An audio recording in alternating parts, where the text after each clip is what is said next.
I'm not going to kill you. I want you to tell all your friends about me. What are you? I'm Batman. Batman is one of the most iconic superheroes of all time. Hell, there's only a few people, fictional or real, more recognizable than Batman. And a hero that iconic deserves an equally iconic ride. While there are other famous superhero vehicles like the Avengers Quinjet, the Justice League's Javelin, and even the Spider Buggy, they all pale in comparison to the Batmobile. In today's video, I will be ranking the Batmobiles. Also, it's worth noting that all the cars in this list will be from live-action adaptations, so sorry Lego Batmobile. At number 12, we have the Titan Show Batmobile. The reason this Batmobile is last on the list is essentially just a cameo that appeared in the background of a couple episodes. Since we never really got to see a shot of it in all its glory, I think it's only fair that it takes last spot on our list. But hey, at least that's some cool concept art. At number 11, we have the 1949 Batmobile, from the second Batman serial. This Batmobile ranks second to last on my list because, well, the car. It's literally just a car. It's a nice car, sure, but this is not something you'd ever see Batman in today. Bruce Wayne maybe, but certainly not Batman. Nothing strikes fear into criminals like a maroon Mercury convertible. At number 10, we have the 1943 Batmobile from the first Batman serial. The 1943 car was also just an ordinary car, a 1939 Cadillac Series 75 convertible sedan. This one gets a spot higher than the 1949 Batmobile because it's the original Batmobile on TV. Also, it's black, which is much more fitting for a Batmobile than maroon. Only work in black, and sometimes very, very dark gray. I guess Bruce wasn't as cautious in the 40s because he drove it as his personal car in addition to it being the Batmobile.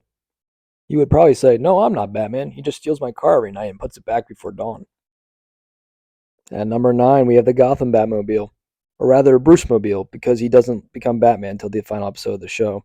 So while the Brucemobile is a very nice car, it's only a car that he uses in his pre-Batman vigilante days.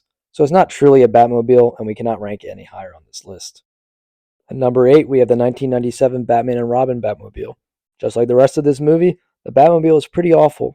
There's too much going on, and the Batwing design on the back of it just makes it look pretty silly. I don't have a lot of nice things to say about this movie, and the Batmobile isn't one of them. At number 7, we have the 1995 Batman Forever Batmobile. It suffers the same problem as the 1997 one, having way too much going on. It is marginally better, however, since the design of the Batwings in the back don't look as silly as the ones on the Batman and Robin car. So for being slightly better, it gets a slightly higher ranking. At number 6, we have the Batwoman Batmobile.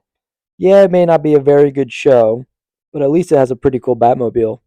It has a sleek and simple design that the Schumacher film's cars sorely lacked, plus the red and black meshes really well together.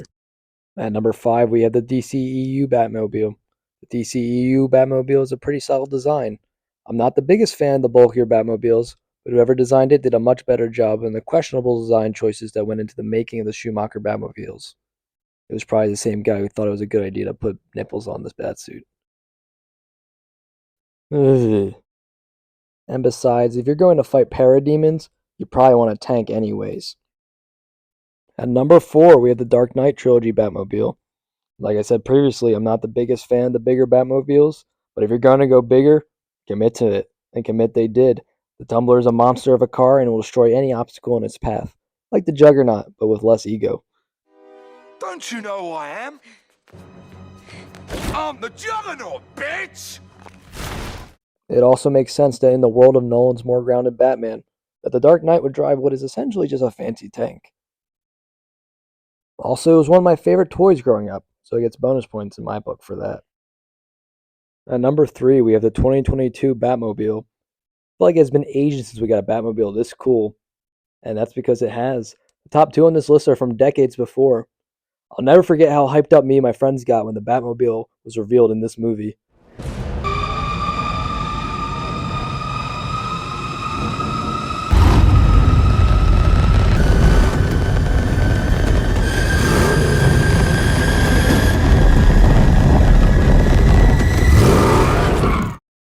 The fear in everyone's eyes while the engines rev up from the dark is just a spectacular scene, which is followed up by another fantastic scene where Batman chases down the Penguin, which culminates with an epic final confrontation between the two cars.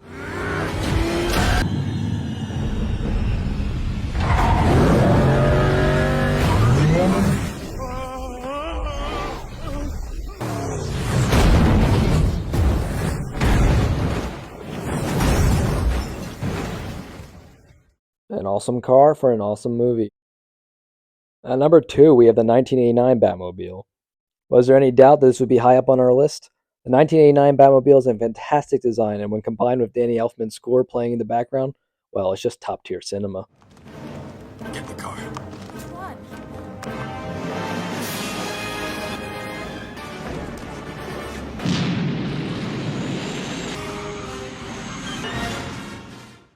I cannot praise this Batmobile enough. It's sleek, it's cool, and it's so utterly Batman. It also inspired the design of the equally awesome Batman the Animated Series Batmobile. The 1989 car is the first thing that comes to my mind when I think of the Batmobile. So then why do I have it at number 2 instead of number 1? Because I think there's in fact one car more deserving the number 1 spot. Even this car is not the one I'm the most familiar with. And at our number 1 spot, coming in at 5,500 pounds and being powered by a 429 Ford race engine, we have the Batman 1966 Batmobile. I was really torn between putting this or the 1989 Batmobile here, but I had to go with the classic here.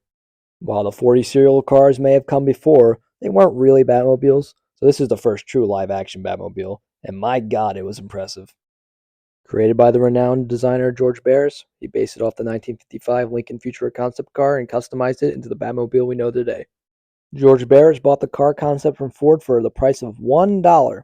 In 2013, it sold for over $4 million in an auction. Talk about appreciating value. The front of the car is designed to look like the face of a bat, and once again, I really like the mesh of the red and black colors. I think it's a really nice look. Also, how cool is it that you can actually own this car? There's a handful of replicas you can purchase, but none of them compared to the original. Just like none of the other Batmobiles compared to the original live-action Batmobile. Marvin Gaye and Tammy Terrell put it best. There ain't nothing like a real thing, baby. Ain't nothing like the real thing, baby. Please subscribe.